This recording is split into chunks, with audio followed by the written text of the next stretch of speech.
If you have a child with anxiety, try an anxiety kit. It's a small bag or a place in their backpack that they can put things that mean something to them and can be calming for them. So something like a journal or a notebook for writing down thoughts and feelings, or a snack to help them. Food sometimes just helps the mood. A stress ball or fidget toy to help with the stress management and relaxation.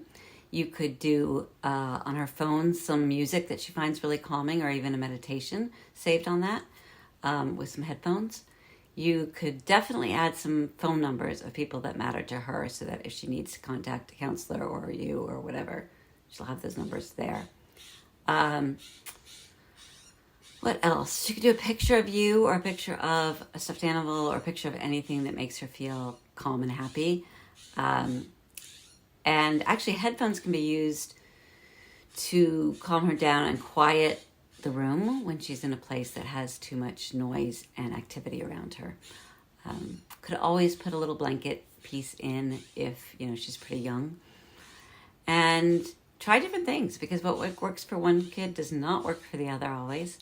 So find those really personal items that can help her take a pause, take a beat, and feel some comfort from things around her that she knows. Let me know how that works.